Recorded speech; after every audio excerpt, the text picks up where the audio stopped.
nog genooi om te kom preek vanoggend. So Miller, baie dankie en bless jou, hoor. Dankie. Mag ek vir jou sê goeiemôre.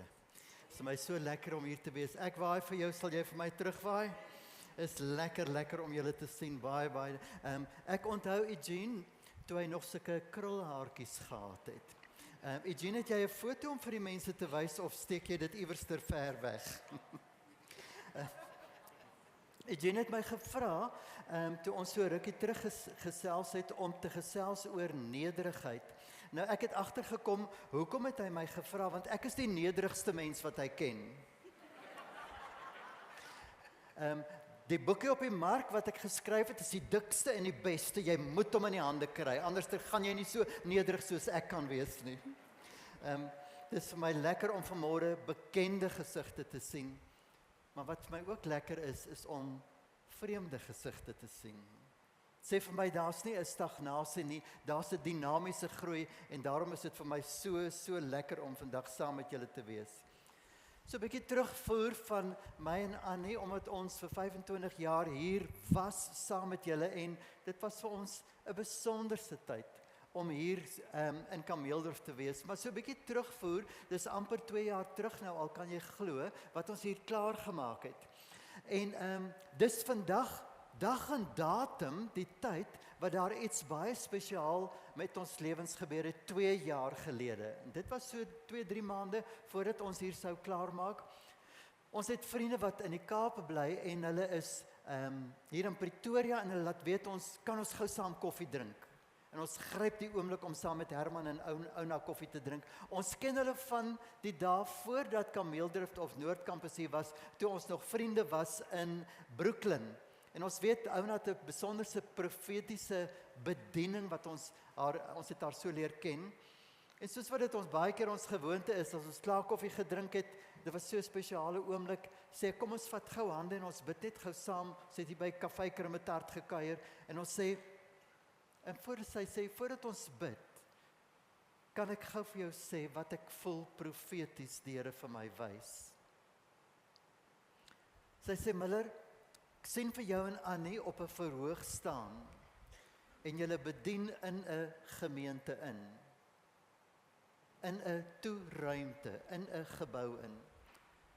Sy sê, maar ek beleef in die tyd wat hierdie seisoensveranderinge gaan gebeur, gaan daar panele, dis soos 'n gordyn, dis soos deure wat aan die agterkant van julle oopskuif.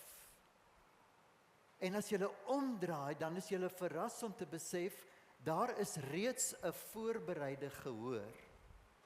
Maar daar is nie mure of 'n dak nie. En sy sê ek wil beklemtoon die woord wat ek beleef, die Here sê roofless. En dit was vir ons baie lekker om dit te hoor. En so het ons klaar gemaak en ons het gesê, Here, ons dank U vir hierdie woord, want eintlik het ons iets nodig gehad om 'n anker te hê vir die volgende seisoen, vir wanneer ons klaar maak van, wat gaan dan met ons gebeur? En so het ons November maand van daai jaar, 2 jaar gelede hier klaar gemaak, en ons het die Here kans gegee om so 'n paar weke ons net 'n bietjie te laat hamburgers lê, en toe voel ons, Here, hier's die woord nou. Die woord wat U gespreek het, kan nou maar gebeur. En daar gebeur nie aanvanklik iets nie. Het jy al daai ervaring gehad, van jy het 'n woord, en jy voel, Here, dis nou tyd, maar die Here se tyd en jou tyd is nie heeltemal dieselfde nie. En ons gaan deur 'n tyd en ons kom agter, maar die verandering waarin ons is, vat aan ons emosies. So tussen hakies, elke verandering waardeur elke mens gaan, het 'n mate van verlies ook. Al is dit 'n verandering vir 'n bevordering of na iets beters, daar's altyd eers die kurwe van verandering, eers verlies voordat jy by die volgende punt, beter punt kan uitkom. En ons kom agter daar sekere dinge wat ons mis van Kameeldrift. Ons mis die saam sing op 'n Sondag, die aanbiddingstyd met goeie musikante. Ek kom agter, ek mis die gereelde nagmaaltyd, wat ons nou ewe skielik nie het nie. Maar ek dink ook, ek mis Zelda se pannekoek. En so het ons die voorreg gehad om in Februarie 'n paar dae weg te breek, vir 'n tydjie weg te breek in Sanlammeer, en dis 'n plek waar mooi riviertjies en damme is. Maar ons het gegaan met hierdie uitsluitlike doel om te sê, Here, ons wag op U.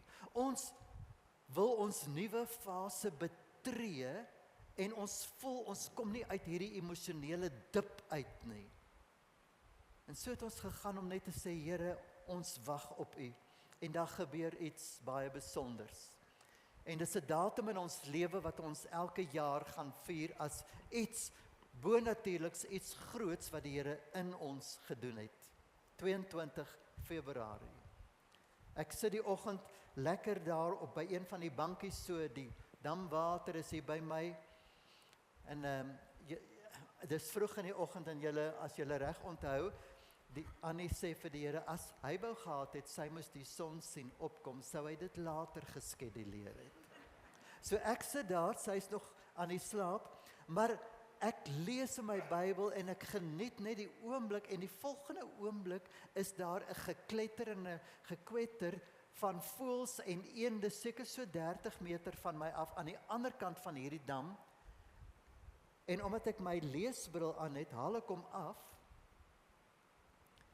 en ek vat my versienbril, en toe ek hom opsit, ek sê, Here, dit is amazing wat 'n lens kan doen.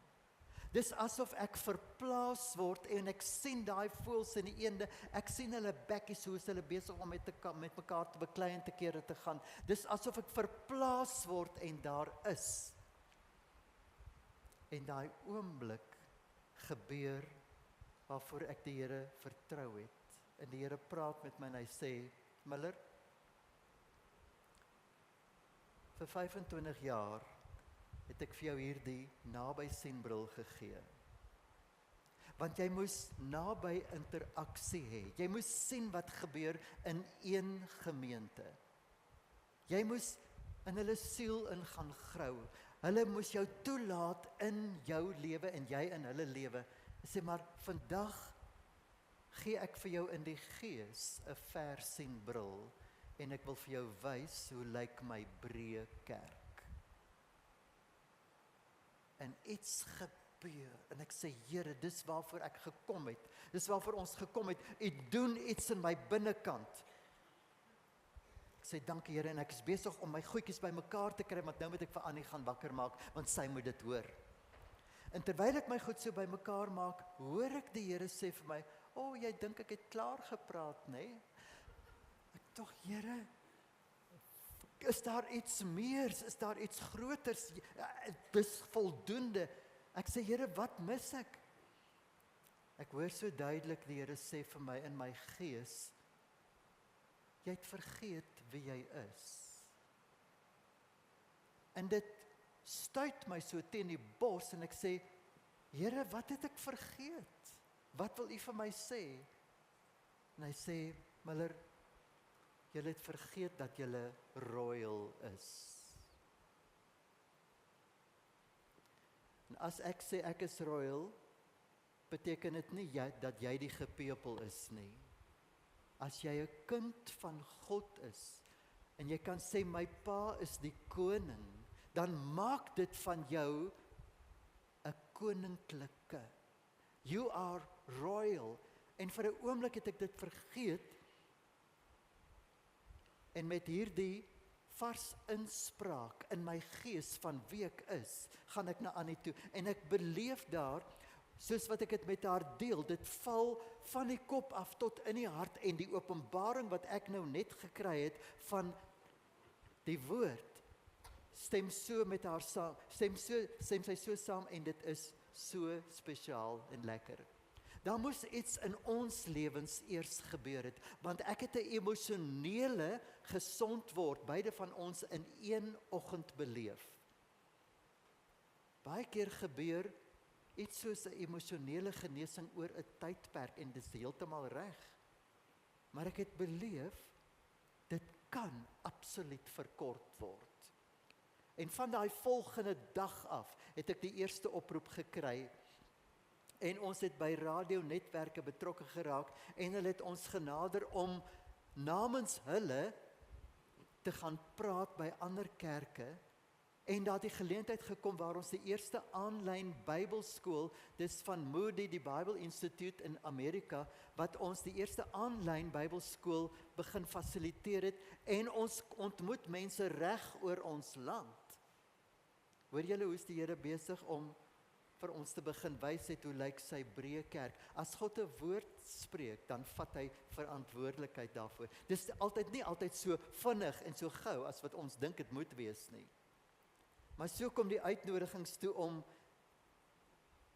namens hierdie genootskappe, Feba Radio en ook Radio Kansel, en ek wil so 'n klein bietjie vir julle van hulle vertel, om hulle te gaan verteenwoordig.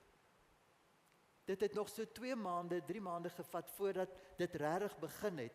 Maar ek wil gou vir jou sê, soos wat ek vandag hier sit, oor die laaste 15 maande, het ek en Annie die voorreg gehad om in 25 verskillende gemeentes te bedien.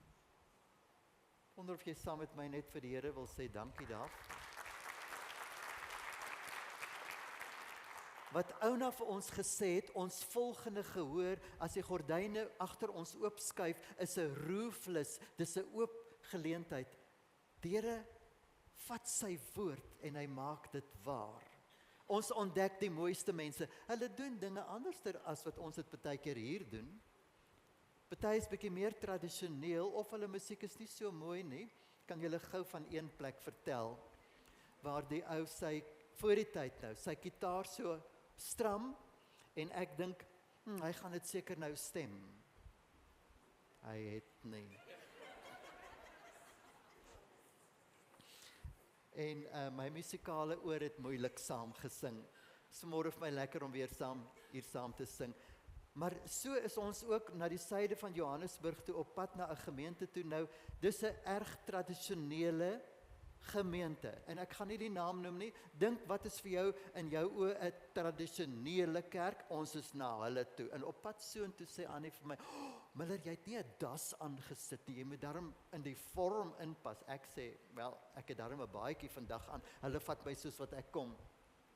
En so gebeur dit, dat tydens die eerste lied wat ons sing, kom ek agter my, hier drup 'n traan uit my oog uit. En ek kan dit nie keer nie. Ek sê, Here, ek moet myself by mekaar kry. Ek kan nie nou hier staan en chunk nie, ek moet nou gaan preek. En ek kyk so, en hier sit 3 persone hier so aan my regterkant, en ek sien hulle is met hulle hande in die lug, en die oë is toe, en ek sien, hierdie mense is in connection met 'n lewende God. Ek dog toe vir 'n oomblik, hulle is seker deel van die aanbiddingsspan se familie of so, jy weet. En toe ek so kyk, toe sien ek die groter gehoor hier langs my, en ek sien 'n gehoor binne in hierdie erg volgens my tradisionele gemeenskap, hoe hulle God aanbid in gees en in waarheid. En 'n briljante musikant wat agter die klavier is, aan die einde van die lied sê hy, terwyl hy speel, kom ons vertoef nog so 'n bietjie in die teenwoordigheid van die Here. Ons kry sulke oomblikke, en ons sê, Here, U is besig met U kerk. Ons kom by ander plekke waar ons besef tradisie eis sy tol. En ek en Annie loop met hierdie belewenis van break my heart for what breaks yours, want tradisie maak dat mense verarm en 'n volgende generasie mis. Maar terwyl ons vandag besig is, en ek nooi jou om aan die einde by ons uitstaltafel daar 'n draai te gaan maak, Feba Radio. Feba staan vir Far East Broadcasting Association. Die goeie nuus word via die radio verkondig aan lande waar daar 5% en minder Christene is. En God se woord oor die lug maak 'n verskil, en ek wil gou so 'n klein bietjie inligting vir jou gee. Ons fokus op die wêreldkaart waar daar donker kolle is. Party mense verwys daarna as die 1040 venster, Maar dit is reg oor die wêreld word die goeie nuus versprei in hierdie lande en binne in hierdie tydskrif wat ons het vir elke gesin so 'n radiostydskrif. Dis 'n mooi, pragtige glanstydskrif met baie inligting oor FEBA in. En ek wil hê, kry asseblief vir julle daar agter. Ons is vanmôre bevoorreg dat Magda Miller, baie mooi van wat sy het, Magda is deel van Kameeldrif Campus. Sy werk al 'n hele klompe jare by FEBA en ons kantore is in Mountain View. Sy ry elke dag van hier af soontoe en sy en Lita gaan daar agter wees. As jy jou naam wil inskryf, ons gaan jou nie kontak om geld te vra nie, maar ons wil graag hê, weet, hoe kan ons jou bedien? Wat se meer inligting kan ons vir jou gee? Lita is deel van die redaksiespan. Wil julle twee net gou julle hande opsteek, laat ons kan sien, daar sit daai twee stermense wat betrokke is by FEBA. En die goeie nuus word versprei in hierdie lande. Die tweede kaartjie van die wêreld wat ek vir jou wil wys, bietjie inligting hierop, en ek kan vir jou sê, ons is in 50 lande betrokke, en elke plek waar ons is, het ons toestemming van die topregering, want ons doen ook so 'n bietjie opheffingswerk wat onderrig aanbetref. So ons kom in met daardie vaandel en dan het ons die goedkeuring om te sê die res van die tyd praat ons en ons gee die goeie nuus in die mense se eie taal. Ons het saai uit in 152 tale. Reg oor die wêreld het ons 260 radiostasies wat so versprei is. Ek het vir jou vars nuus. So een keer in 18 maande kom hierdie ouens reg oor die wêreld bymekaar en ek het die voorreg gehad om saam met hulle daar te wees. En ons het net bietjie navorsing gedoen of terugvoer gegee van hoeveel mense nadat hulle die goeie nuus gekry het, reageer en kom sê net vir die FEBA radio ouens, hoor hierso, ek het by God uitgekom. Toe ons hierdie opname gemaak het, ek gee jou 'n skatting van hoeveel mense oor die laaste 12 maande het gesê, ek het gereageer. 10 miljoen. Dit beteken dat omtrent 1 miljoen mense per maand reg oor die wêreld kom by God uit en ek dink dis goeie nuus. Die ondergrondse kerk is besig om te groei. Danksy verskillende metodes wat die Here gebruik. Ons uit ons kantoor uit hier in Mountain View vat ons verantwoordelikheid vir wat in Afrika gebeur. En ons droom was om van die breedste tot die breedste dele van links tot regs radiogolwe te kon hê en ons het dit reg gekry aan die einde van laas jaar. Toe die nuutste stasie van in Suid-Sudan is daar ook 'n toring opgesit. Nou hierdie toring, dit werk met solarpanele en selfs hierdie radiootjies. Maar ons sê dankie Here vir wat in Afrika ook gebeur. Onder moslimlande, onder verskillende gelowe en mense kom op so 'n manier tot bekering. Maar ek wil jou vertel van hierdie radiootjie, maar eers wil jy nie asseblief jou kamera, jou foon uithaal. En as jy gou sy kamera funksie wil oopmaak, wil ek hê jy moet iets doen. Ek sal gou mooi glimlag, dan neem jy 'n foto van my. Op die skerm is daar 'n QR-code. En as jy daarop ingaan, gaan jy meer inligting kry en sekere dinge vir jou kan gee en kan moontlik vra of Magda jou kan kontak. Maar hierdie radiootjie het 'n solarpaneeltjie en hy kan ook opgewen word. Hy het hierdie ene spesifiek kan 'n paar dinge afhaal soos my bril byvoorbeeld. Maar hy het 'n paar golflengtes. Jy kan hom koop vir jouself teen R900 en as jy hom koop, dan sponsor jy outomaties 'n volgende radio wat strategies gesaai word. En ons kry soveel terugvoer van mense wat in luistergroepe bymekaar kom en op so 'n manier kom villages bymekaar. Maar een metode wat daar al gebruik van gemaak is om hierdie radiootjie, daar's ook 'n ander ene wat die Bybel in hulle spesifieke taal in het en dan spesifiek die radio ook. Dan sit hulle hierdie radiootjie aan 'n heliumballon en kyk hoe waai die wind En spesifiek in Noord-Korea waar ons nie mag inkom nie. In die noorde van Suid-Korea is daar, ek was daar, dis die beste radiostasie met die verste golflengtes wat jy aan kan dink. Hulle vang dit tot in Londen op. Maar dan sal ons hierdie radiootjie aan 'n heliumballon sit en kyk hoe waai die wind. En die wind vat hom oor die grense waar ons self nie mag inkom nie. En baie keer is dit kinders wat sien, hier kom 'n ding aan en hulle peter en dan kom hulle klanke uit wat verstaanbaar is. Ons het terugvoer dat villages op so 'n manier op een slag by die Here uitkom. Dis die radionetwerk FEBA wat reg oor die wêreld sy nuus versprei. Die ander radionetwerk waarby ons betrokke is Radio Kansel hier in Pretoria. Radio Kansel vier hierdie jaar sy 45ste verjaardag.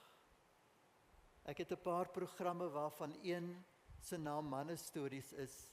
En soveel van kameeldrift manne se stories is al daar vertel.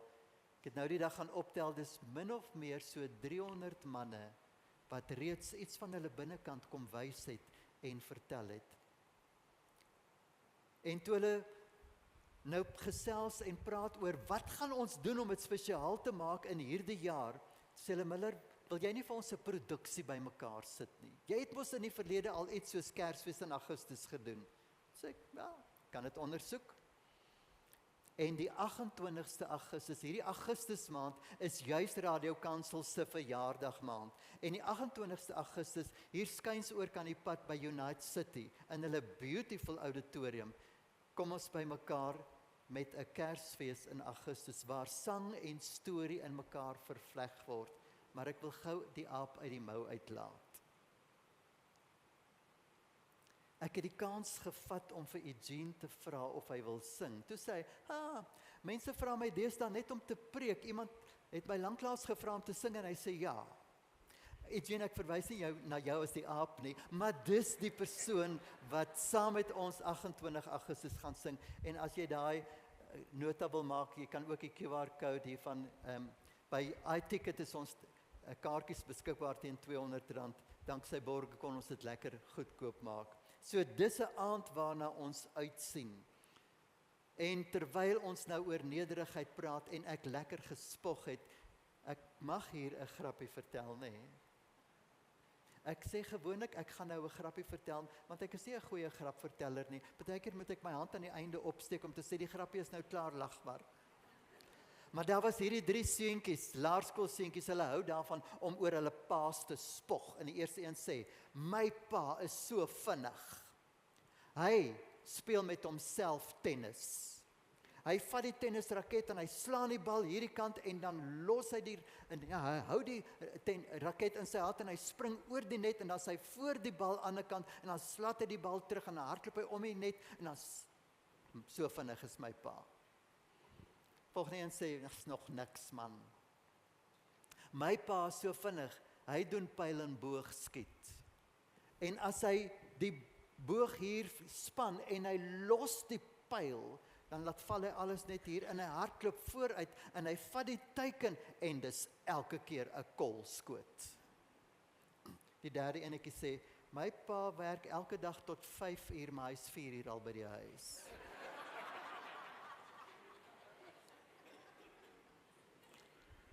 As ons praat in nederigheid oor heel word, oor heel wees, gees, siel en liggaam, pas nederigheid vir my in die onderwerp onder die sielskapasiteit.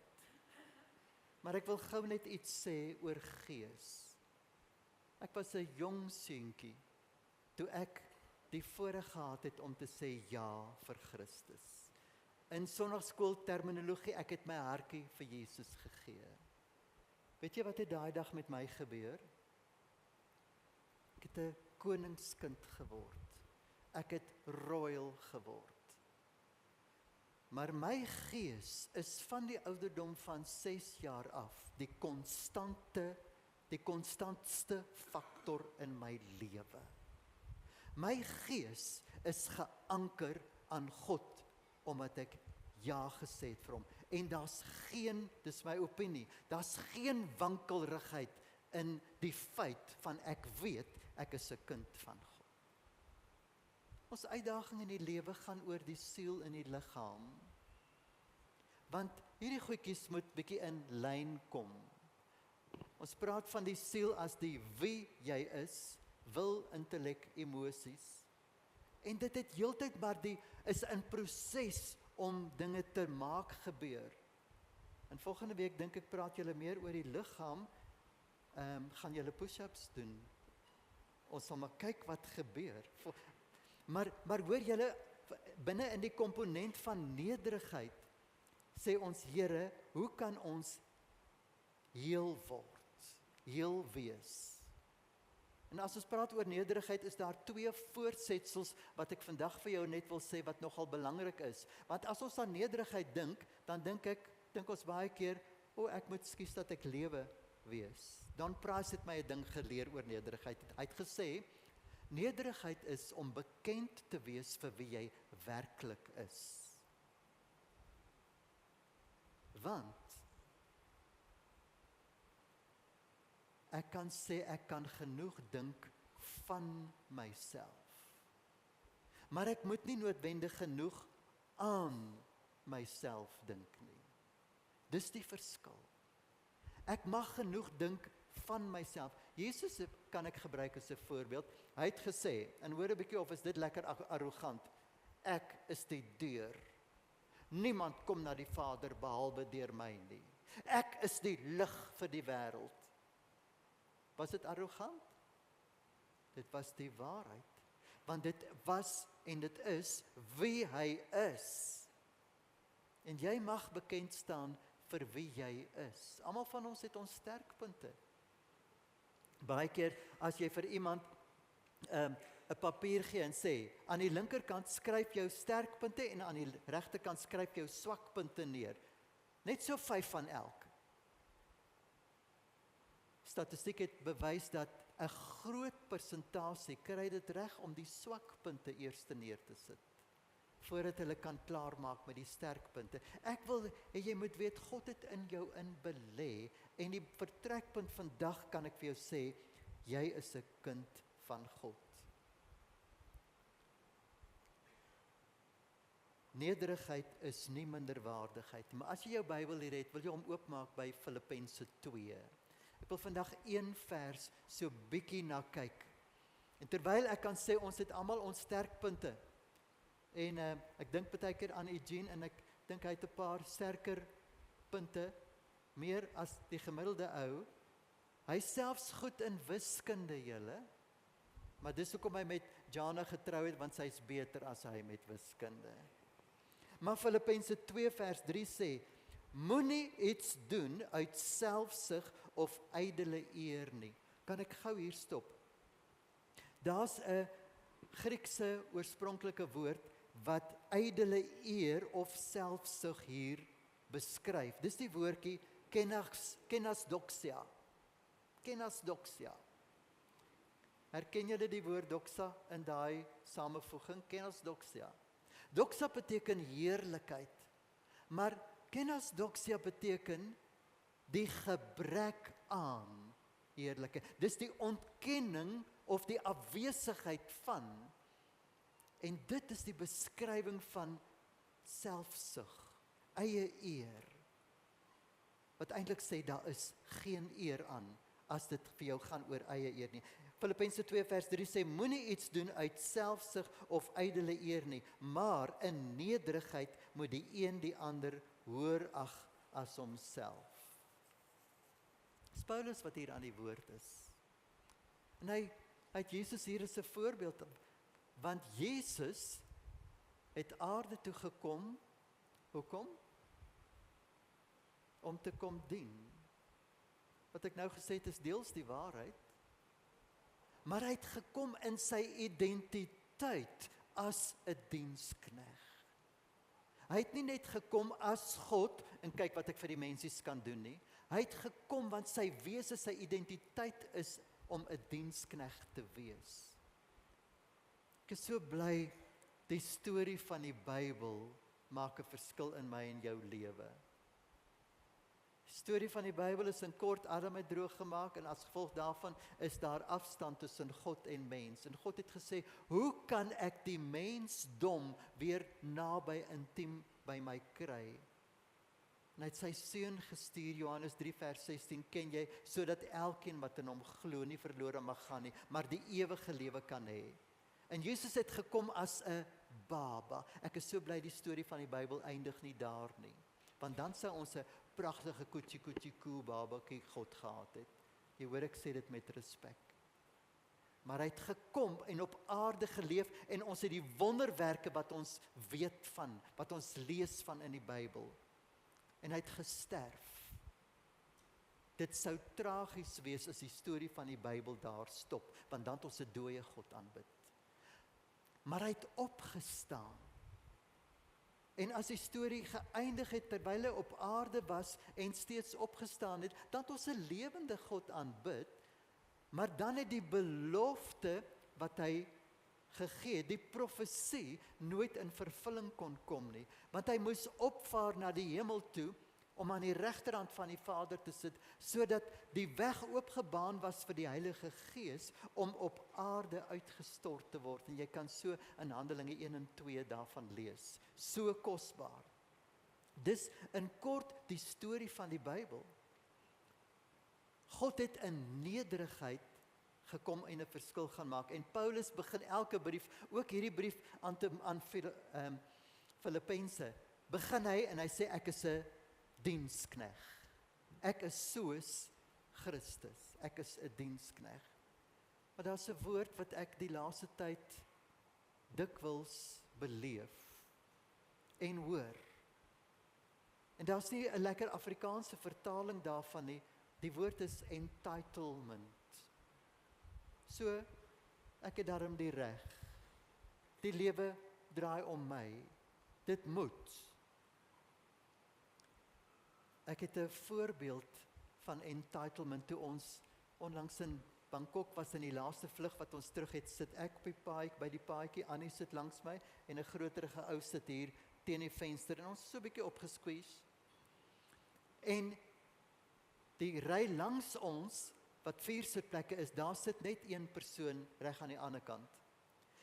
En toe die wiele net begin rol en beweeg, voordat ons nog opstyg, toe vra hierdie ou, wat hier teen die venster by ons sit, vir die lugwaardin, mag hy maar op hierdie stoel kan sit, net aan die kant die paadjie, dan is dit vir ons gemakliker, is vir hom gemakliker, en sy sê, meneer, met graagte. Maar toe hy by hierdie ry kom, en hy wil gaan sit toe, die ou wat alleen daar sit, sê, jy mag nie hier sit nie. Sê, hoekom nie? Het jy hiervoor betaal? Hy sê, nee, ek het nie betaal nie, maar jy mag nie hier sit nie. Hy sê, nou, maar hoekom mag ek nie hier sit nie? Toe sê, ek wil op hierdie 4 sitplekke lê en slaap. Sê vir hom, jy kan maar op die 3 sitplekke slaap. Maar hoor jy die entitlement? Ek het 'n woord wat ek vertaal met entitlement. En dit is ekkig. Ek is ekkig. Daar's ekkigheid in my, want ek wil hê dinge moet vir my gemak wees, soos wat ek dit wil hê. En dit is my interessant, dat daar 'n ander woord is wat hiermee rym, en dis gekkigheid.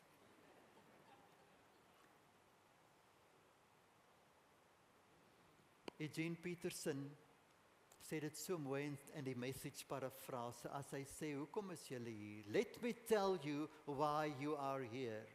Binne in die nederigheid wil God my en jou gebruik. Ons skrifvers het gesê, moenie net uit eie selfsug en eie eer leef nie, maar in nederigheid moet die een die ander hoër ag as homself. Die volgende persoon is eintlik belangriker as wat jy is. Eugene Peterson sê, let me tell you why you are here in Mattheus 5 vers 14. You are here to be light, bringing out the God colors in the world. God is not a secret to be kept. En dit is wat letterlik gebeur wanneer 'n prisma, wanneer die lig, die wit lig by die een kant inkom, dan sprei hy verder sy liggolwe uit aan die ander kant veelkleurig. In die 7 reënboogkleure wat dit veroorsaak. Dit is wat gebeur in die lug. My kleinseun, ons het nou die dag, het ons 'n spreier in die tuin aan, en hy sê, "Granddad, ek sien 'n reënboog in die spreier." En dis wat letterlik gebeur, hoekom daar 'n reënboog is, die wit lig, die sonstrale val op die een kant, en met die kurwes van die reendruppel, op die waterdruppel, versprei dit veelkleurige lig uit. En dit is wat ons hier vir mekaar sê, wanneer jy nie net aan jouself dink nie, en nie net ekkig is nie, kan jy op ander fokus, want dan kan jy genoeg van jouself dink om te besef, I'm royal. God wil my gebruik om sy ligstrale op spesifieke maniere in veelkleurigheid te weerkaats. Ek wil hierdie 7 kleure gebruik om vir jou vandag 'n handvatsel te gee. Hoe kan jy ander hoër ag as jouself? Op hoe 'n manier kan jy 'n verskil maak? En as ek by rooi begin, rooi is vir my 'n gevaarlike ene. Sê stop. As jy by 'n robot toe aankom en hy wys vir jou rooi, dan stop jy. Ek het 17 jaar terug iets beleef met 'n baie goeie vriend van my. As ek praat van goed, baie goed. Maar ek het besef, hy's besig om so droog te maak in sy huwelik. Dit stuur op 'n afgrond aan. En wat ek nou sê is belangrik, omdat ek lief genoeg was vir hom, en hom nie die afgrond wou sien afstort nie, het ek dit gewaag om 'n afspraak met hom te maak en vir hom die rooi lig te wys. En ek het besef, ek het die risiko om sy vriendskap te verloor. Maar ek het vir hom gesê, die gras ander kant die draad is groener, ja, maar dis net omdat daar meer mis is. En ek het vir hom gesê, jy gaan so spyt wees, want jy, wat kosbaar is, wat die Here vir jou gegee het, is jy besig om te laat verkrummel en te vernietig. En ek onthou so goed, hy het sy vingers so om daai tafel gesit, en ek het gesien hoe word sy vingerpunte wit, en sy lippe het so wit geword, so dun. Hy het alles in sy vermoë gedoen om net te bly sit en nie te loop of om my te slaan nie. En vir 2 jaar het ek en hy geen kommunikasie gehad nie. Ek het besef, dit was die risiko. Maar ek het ook in daai 2 jaar agtergekom, hy het toe nie sy vrou gelos nie. En na 2 jaar verby is, het hy vir die eerste keer die kontak verbreek, en hy het vir my gesê, Miller, dankie dat jy daai dag fel die rooi lig vir my gewys het. Ek het nie perspektief gehad nie. Ek kan nou vir jou sê, die laaste 10 jaar, hulle bly nie meer in Pretoria nie, maar die laaste 10 jaar werk hy en sy vrou saam. Hulle is van die môre tot die aand in mekaar se geselskap, en ek wens julle kan hulle beleef, want hulle borrel en hulle is lief vir mekaar, en op so 'n manier maak hulle 'n verskil. Oranje is die lig wat net soms sê, wees 'n bietjie versigtig.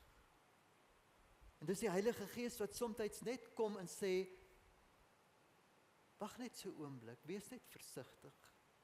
Ons het 'n oomblik in ons lewe gehad, ons het ons kinders getuiskool, en Annie het eintlik maar die grootste deel daarvan gedoen, en Annie hou van 'n ding mooi, reg en netjies. En seuns hier in hulle vroeë tienerstadium is nie noodwendig altyd mooi, reg en netjies, met 'n goeie handskrif nie. Sander skryf tot vandag toe nie baie mooi nie. Maar sy het vir hom die opdrag, of hy moes 'n opstel skryf, en toe hy vir haar die eindproduk bring, toe's die hoeke van die blaaie soms so omgekrul, en hy het regtig nie sy fynskrif probeer uithaal nie. Dis sommer doodgekrap en oorgeskryf, en hy het 10-1 sy toebroodjie geëet terwyl hy dit geskryf het, en daar's 'n vetkol wat so gemaak het. En op daai oomblik wou sy hom 'n les leer om te sê, 'n mens werk nie so slordig nie. Maar sy hoor die Heilige Gees wat net sê, wag 'n oomblik. tot vandag toe sê sy is so dankbaar vir daai oomblik wat sy net geluister het en gereageer het.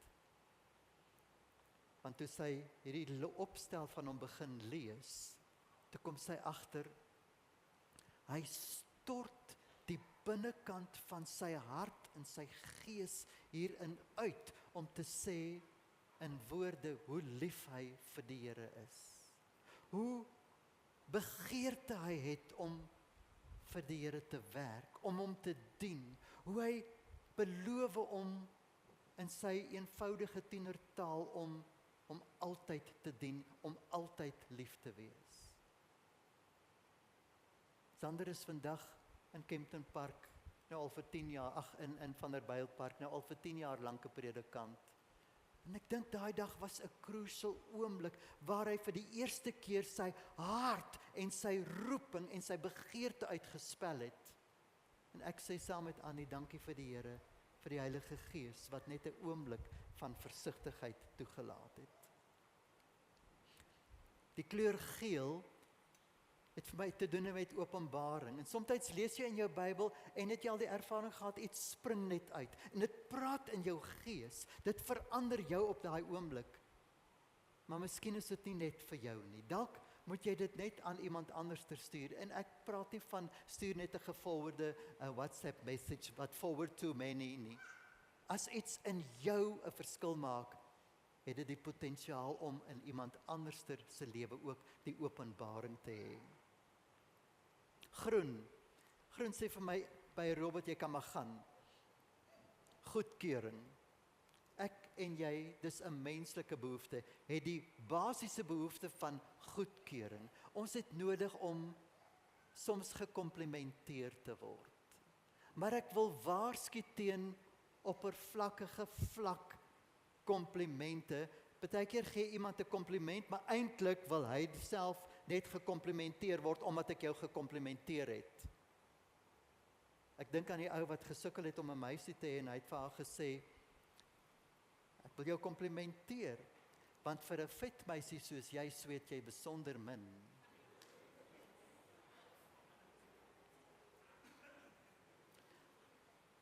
Validation, goedkeuring, het 2 kante aan hom. As jy afhanklik raak van menslike goedkeuring, dan het jy afhanklik geraak daarvan dat jou ego gestreel word. Maar as jy God toelaat om jou te validate, dan bou dit jou identiteit. Binne in goedkeuring is daar ook hierdie komponent van of te goed of te sleg. Ek wil jou gou vat na Handelinge 28. Op die eiland het Paulus hulle uitgespoel nadat hulle skip ten gronde gegaan het. En hier staan hulle om die vuur en warm word, en hier pik 'n slang vir Paulus.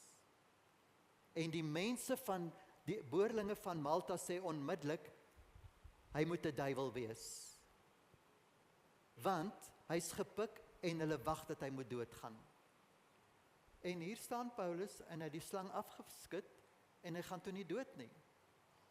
En die volgende oomblik toe sê hulle, maar as jy nie dood gegaan het van hierdie giftige slang nie, dan moet jy 'n god wees.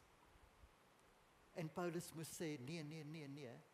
Maar hoor jy die gevaar hierin, as die duiwel jou nie kan aftrek in minderwaardigheid nie, gaan hy jou probeer oorstoot in meerderwaardigheid.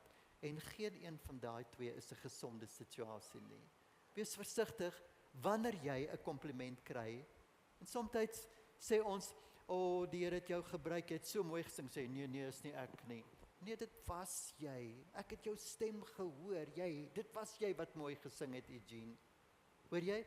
Maar daar's 'n ding om te sê, Here, wanneer ek selfs op 'n geestelike vlak 'n kompliment kry, ek gee dit oor aan U, want ek wil nie hoogmoed in my toelaat nie. Jy kan gaan kyk, dis Spreuke 16 vers 18 wat sê, hoogmoed kom tot 'n val. Maar nederigheid maak 'n verskil in jou omgewing. Die volgende kleur is blou, spesifiek die ligblou kleur, en blou is vir my die kleur om te sê profeteer. Ouna het 'n profetiese woord oor ons uitgespreek, wat waar geword het, want ons voel ons leef in daai profesie op die oomblik. Kameeldrift Campus, daar's 'n roeping op julle lewens, op julle as individue se lewens, om God se woord in julle mond te hê. En wanneer God se woord vir 'n oomblik in jou mond is, vat dit jou nie na hoogmoed toe nie. It's humbling om te besef, vir 'n oomblik sê ek wat hy sou sê. My vraag is, leef jy met daai verwagting dat God deur jou wil profeteer? Ek het, soos wat ons by baie van die ander gemeentes uitkom, voel dit vir my soms, die Here gee iets van 'n woord. En dan lewer ons dit af op 'n versigtige manier. Ons kom nie noodwendig en sê, "Thus saith the Lord," nie. Maar op 'n manier sê ons net, dis wat ons voel die Here sê, maar ek kan vandag hier sê, omdat ek hierdie kampus ken, ek voel die Here sê. Ek en Annie het 22 Februarie verlede jaar deur 'n emosionele herstel gegaan. En dis eintlik eers hierdie jaar wat ek beleef die Here sê, dis 'n seisoen van emosionele gesond word. Op sielsvlak is daar emosionele herstel, dis wat ek beleef die Here sê. Ek voel die Here sê hy wil gesond maak, omdat hy 'n plan het. Want hy wil deurbrake gee. En ek kan vanmôre sê, thus says the Lord, omdat ek so oortuig is daarvan, ek verwag deurbrake in hierdie kampus. Ek onthou, toe Eugene nog sy lokkies gehad het, toe hy nog 'n tiener was daar 'n paar keer wat iemand wat by ons kom bedien het, vreemde persone, hom uitgesonder het en profetiese woord oor hom gegee het. Eugene, onthou jy dit? Van daai goeters het ons in ons gedagtes gestoor en gebêre. En toe ek verneem dat Eugene en Jana terugkom Kameeldrift toe, het ek gevoel, Here, hulle gaan in 'n profesie inloop. 'n woorde, 'n klompie profeseë wat klomp jare gelede gespreek is. En ek beleef hierdie is 'n seisoen Kameeldrift Campus van deurbrake, van herstel. Nou, ons kan miskien vanmôre sê, in Eugene se beeld probeer blaas en sê, hy is goed in 'n klomp dinge, hy kan sing en hy kan preek, en hy is goed in wiskunde en al die dinge. En die Here beskerm hom, omdat hy Jana het, om hom af te bring aarde toe. Maar hy beskerm hom ook, omdat dit 'n tyd is, hoor wat ek sê, daar gaan dinge gebeur, en julle gaan sê, hier het geen mens 'n vinger in die paai nie. Nie eers die leierskap nie, dit is net God. Na die eerste diens het iemand hier na my toe gekom en net haar stukkend met my kom deel.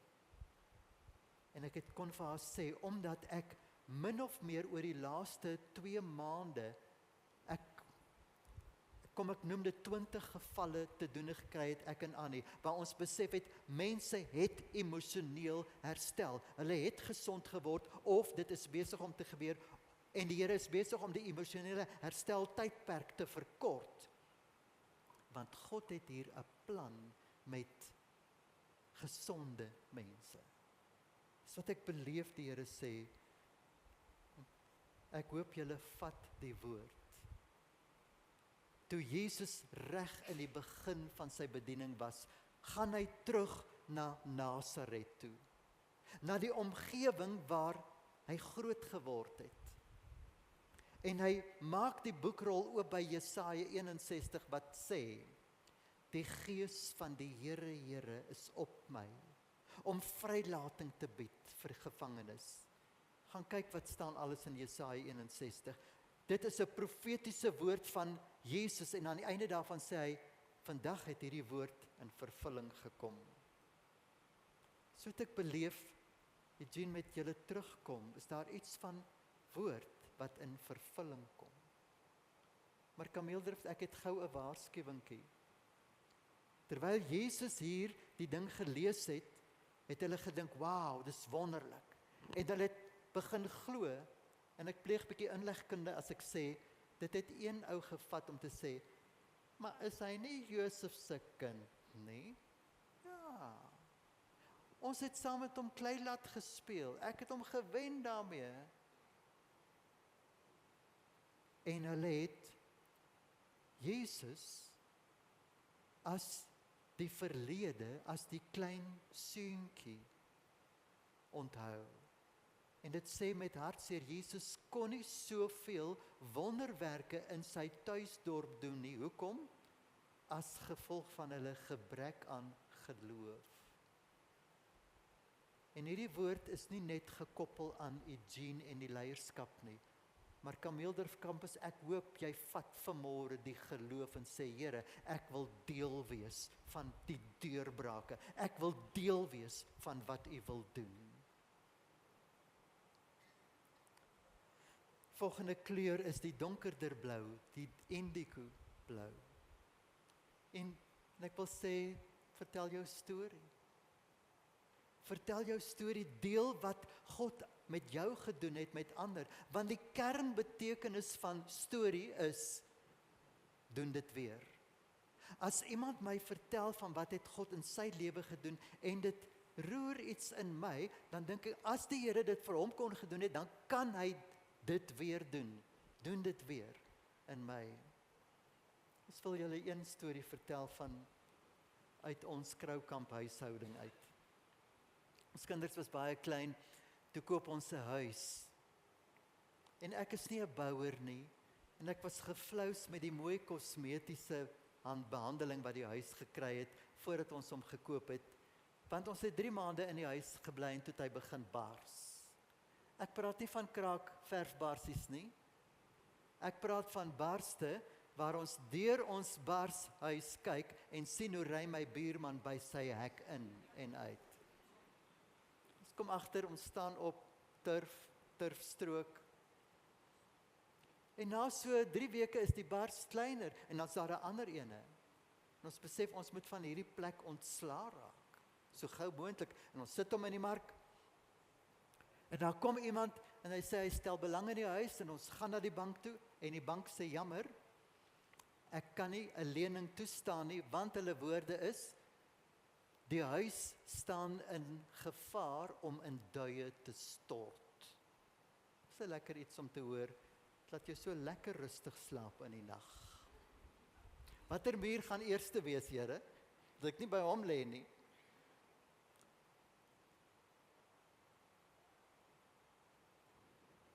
In daai tyd het Annie begin om iets te sê, en toe sy dit die eerste paar keer gesê het ek gedog, wat sê sy? Ek verstaan nie mooi nie. Maar sy het dit herhaal, en dit het rema in my binnekant geword, en sy het gesê, I trust God, don't confuse me with the facts. Die feite is, ons kyk deur die barste na ons buurman, but I trust God. En jy mag dalk dink, die huis is die volgende maand verkoop, ons het 10 jaar later eers ons huis verkoop. Hy was 10 jaar in die mark. En toe kom daar iemand, en hy sê, ek het 'n kontante aanbod, vir minder as die helfte van wat ons wou gehad het, maar ons praat met die Here, en ons sê, ons voel die Here sê, laat gaan hom, al is dit 'n verskriklike verlies. Maar in die plek daarvan, we trusted God, want feite kan partykeer jou deurmekaar krap. Miskien sit hier iemand en jy het mediese feite oor jou lewe. En ek wil net sê, dit mag feite wees. Maar God is ook 'n feit. I trust God. En toe ons huis verkoop, het die Here vir ons wonderlik voorsien, en dit is nou 23 jaar wat ons hier naby bly, baie gelukkig. Want God het vir ons dit wat donker was, Die huissituasie het hy in 'n ligsituasie omskep en verander. Wat donker is in jou lewe, kan jy vandag vir die Here sê, Here, ek gee dit vir U. Miller kan nie vir jou die waarborg gee van môre is dit anders nie. Maar ek kan vir jou sê, om God te vertrou, is die beste ding om te doen. Die laaste kleur wat ek vir jou wil wys, hoe jy in nederigheid ander kan hoor as jouself. En dis net om jou passie uit te leef. My vraag binne in Pers is, wat is jy passievol oor? Kan ek met jou deel, die onderwerp, seker van die grootste passie in my lewe is die Heilige Gees. Ek was 11 jaar oud, toe ek die grootste geskenk van my lewe ontvang het. Ek onthou die datum, dit was 1 April. En hierdie geskenk wat ek gekry het, was om in 'n hemelse taal te kan bid. Dis iets wat ek dink daar gaan selde 'n dag verby, wat ek dit nie doen nie. Partykeer is ek in my gedagtes besig om in 'n taal te bid terwyl ek iets anders te doen. Dis net hoe dit werk. Paulus sê in 1 Korintiërs 14, hy sê ek praat meer in tale as julle almal. Maar dan sê hy ook, dis goed dat wanneer julle by mekaar kom, dat julle nie dan net in tale praat nie, want dan gaan niemand enigiets verstaan nie. Want jy spreek verborgenhede uit jou binnekant uit tot God. Ons het agtergekom hoe hierdie net in tale praat bid iets van 'n beskermingslaag om jou is. En ek begeer dat as jy moontlik vanmôre hier sit en sê, maar ek het dit nog nooit beleef nie. Dis een van die kosbaarste dinge om te beleef en ek vra die Here om jou die voorreg te gee om dit te kan beleef, om die geskenk te kan ontvang. Baie spesiale vriend van ons is vroeër in die jaar oorlede en dit het so aan ons hart gevat. En binne die volgende paar dae kon hy Annie vra vir my, ons ry so in die kar, sy sê, wat maak jy? Wat sê jy? En sy het gedink want my lippe beweeg oop en toe, en partykeer is dit nie eers nodig nie, en ek sê, ek praat net in taal, ek praat net met die Here, want ek het nie woorde om in hierdie deur mekaar hartseer wat om te sê nie, en ek het agtergekom, sy doen dieselfde, en in daai proses het ons die beskerming van die Heilige Gees so intens beleef. Die Heilige Gees het aarde toe gekom om in ons te kom woon. So, rukkie terug, kom ek in die eetkamer en Annie is besig met haar Romeine voorbereiding en klomp papiere hier om haar vir die aanbiedinge wat sy by Mootcampus doen oor die 3 kwartale. En ek sê, en nou, want ek sien hier sit sy en huil. Ek sê, wat's fout? Sy sê, nee, daar's niks fout nie. Dis net so amazing, die begrip van God is in my. En sy was toe in Romeine 6 besig om te besef, die doop sê ek is in hom gedoop en ek staan op as 'n nuwe skepsel. En dis nie 'n kwessie van as ek iets fout maak, glip ek gou uit en dan moet ek weer versoeningsversoeke hê om in te klim nie. Ek is in God. En as die Vader na my kyk, na haar kyk, na jou kyk, wat sien hy raak? Hy sien Christus. Want ek is in hom. En die Heilige Gees is in my. Ek wil vanmôre so afsluit.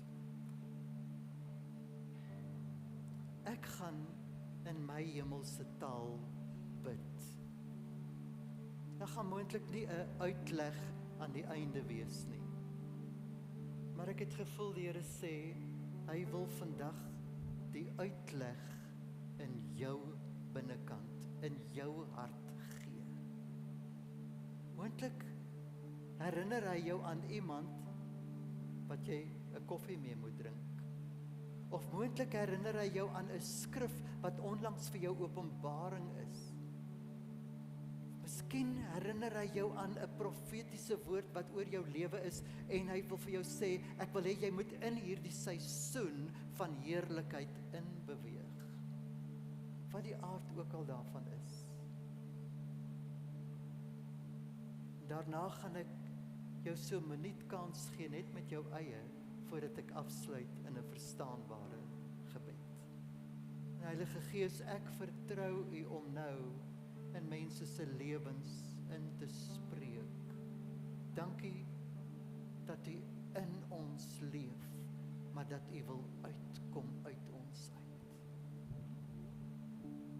Ekabasuru sertarababandere besonkurle babushemana babastukust.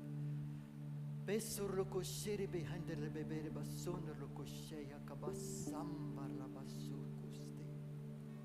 Irabashendele bekede basotur babusharla babareba manakosumu sabandere bastoturus. Sheikh Kamaste.